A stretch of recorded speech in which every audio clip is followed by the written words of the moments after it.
Hi friends, welcome back to Rashu kitchen.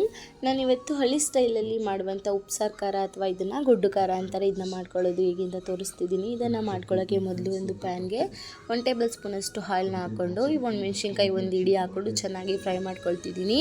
Fry ಮಾಡ್ಕೊಂಡ್ಮೇಲೆ ಒಂದು ಜಾರಿಗೆ ನಾನು ಇಲ್ಲಿ ಒಂದು ಇಡಿಯಷ್ಟು ಬೆಳ್ಳುಳ್ಳಿ, ಸ್ವಲ್ಪ ಕೊತ್ತಂಬರಿ ಸೊಪ್ಪು, ಒಂದು ಸಣ್ಣ ಗಾತ್ರದ ಹುಣಸೆಹಣ್ಣು, ಜೀರಿಗೆ, ಮೆಣಸು, ಸ್ವಲ್ಪ ಕಾಯಿ ತುರಿ ಆಪ್ಷನಲ್, ನಿಮಗೆ ಬೇಕಿದ್ರೆ ಹಾಕ್ಕೊಳ್ಬೋದು.